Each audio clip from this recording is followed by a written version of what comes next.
I'm Karen from Gyendi and welcome to my channel. This video is part of the Baking and Icing program by Gyendi and it's absolutely free, so get ready to learn and become perfect at baking. When it comes to baking, it's all about measurement. So in this video, I'll be teaching you how to measure correctly. When you're baking, you can either measure using cups, a weighing scale or tablespoons, or measuring spoons. You'll find that most people don't have weighing scales at home, food scales, not the ones we use to measure our weight. So you'll find that cups are an easier standard for most recipes. So you must be able to measure correctly each and every time for each given recipe. In this video, I'll be teaching you how to measure correctly all the basic ingredients you'll need for baking a cake and how to get the right measurements each and every time depending on the recipe you've been given. So 1 cup is equal to 250 ml, half a cup is equal to 125 ml, a third cup is equal to 80 ml, a quarter cup is equal to 60 ml, and an eighth cup is equal to 30 ml. And usually, unless stated otherwise, when a recipe says 1 cup, half a cup, a third cup, or any cup, it usually means a flat cup, not a heaped cup. So you have to keep that in mind. But throughout the video, I'm going to be showing you exactly how to measure the different ingredients. So let's start with margarine. Margarine is perfectly substitutable with butter. But butter tends to be expensive in Uganda and it easily gets spoiled. So if a recipe calls for butter, you can absolutely use margarine. In this course, I'll be teaching you how to bake using margarine only. How do we measure margarine? The beauty with margarine is that it comes measured. You'll buy a tin when it clearly states it's 250 grams, a 100-gram tin, or a 500-gram tin, or even a 1-kilogram tin. That's how margarine comes when it's measured. Throughout the recipes I'll be doing in these tutorials, it will call for already measured tins. I'll be using like 250 grams in most cakes so that someone doesn't have the need to measure. What brands do I recommend? Any brand can work. Here in Uganda we mostly have Prestige and Blue Band and they all work the same. Though Prestige tends to be cheaper, so I normally opt for it, but honestly, there's no difference. Yeah, so choose what you prefer and what's nearer to you.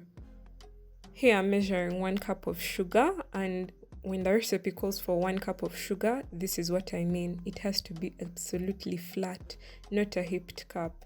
If it instead calls for half a cup, still, they mean a flat one, not a heaped one, and watch how I do it. That's how you'll measure any type of cup when it comes to sugar. Flat tends to form a heap when you're getting it out of the bag. So when you're measuring, absolutely make sure that it's absolutely flat and the flour completely fills the cup and there are no holes. This calls for you to press in the flour so there are no holes left inside. So notice how I measure and try to do this at home too. What brand of flour do I prefer? Honestly, anything works. Pembe, Supreme, Azam, Jiko, whatever I want to use, it will work. I don't have any preferences and yeah, they all work the same for me. As long as it's a Ugandan brand which they can use to make chapati, I'm probably going to be able to use it to bake my cake. During this baking program, I'm going to teach you how to make a chocolate cake. So you definitely need cocoa powder in your recipe. So this is how I would measure. If my recipe called for a 1/3 cup of cocoa powder, this is how I would measure it. So in all my chocolate recipes, I would definitely be using Gyendi cocoa powder. I recommend you to get this brand. So anything that calls for a flavor of chocolate in your cake requires you to use cocoa powder. Some of the cake recipes that may call for cocoa powder include a chocolate cake, a black forest cake, a red velvet cake, a chocolate fudge cake, or even a brownie cake. If you want that perfect chocolate taste where you can eat your cake and you're like, wow, this is actually having a chocolate flavor, get this brand. It will work wonders for you, so you will make good cakes. I'm telling you, trust me on this. Notice I try to make the cup as flat as possible when measuring my cocoa powder. So you can order Gyendi cocoa powder from gyendicocoa.com, or you can call the number above to get yourself a tin. Now let's talk about leavening agents. This helps your cake to rise up and swell so that you don't have something dense when you're eating it. Throughout the course, I'll be recommending two types of leavening agents. You'll have baking soda and baking powder. These are not the same thing. Notice baking soda is usually in a blue kind of pack, while baking powder is usually in a light blue and yellowish pack. You can get any of these two from any nearby shop at your home or community. The thing about leavening agents is that you don't need a lot of them because they create a huge reaction in the cake. So you'll find that a huge cake, you'll need like only 2 teaspoons of baking soda or baking powder. So I'm going to show you how I measure them and how I'll expect you to measure them throughout all the recipes and tutorials I'll be giving you. See the kind of teaspoon I use to measure my leavening agents. It's a small teaspoon and I think you can get any around your house. So I measure the baking soda first. See how I try to flatten the teaspoon and I ensure that I measure something which is absolutely flat. This is how you should measure your teaspoons of baking soda at home when you're trying these recipes out.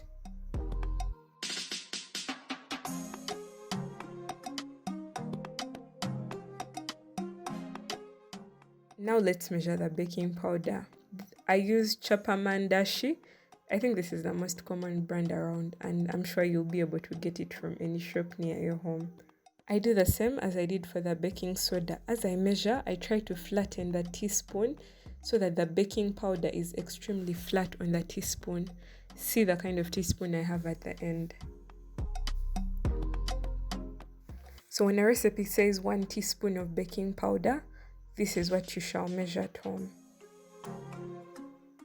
To bake at home, you'll need an oven. We usually bake at 180 degrees centigrade or 350 degrees Fahrenheit. Most ovens will come marked 1, 2, 3, 4, up to 5, or whatever numbers they'll choose to use. So you need to be able to find that sweet spot of 180 degrees centigrade or 350 degrees Fahrenheit. My oven came marked 1, 2, 3, 250 degrees. So I had to calculate where my 180 degrees centigrade was. I found my 180 degrees centigrade to be between 2 and 3. I had to calculate this mathematically. So whenever I'm baking a cake, I bake between 2 and 3, which is around 2.5. If you have a challenge finding that spot on your oven, you can post a picture of your oven dials in our Facebook group, Gyendi Cocoa Baking and Chocolate Class, so that someone can help you figure out where your 180 degrees is. What if I don't have measuring cups at home? Honestly, I would recommend you to invest in a set of measuring cups. It's really cheap, but if you don't have, that's okay. I suggest you should watch my next tutorial on how to measure if you don't have measuring cups at home. Thank you for watching and have a good day.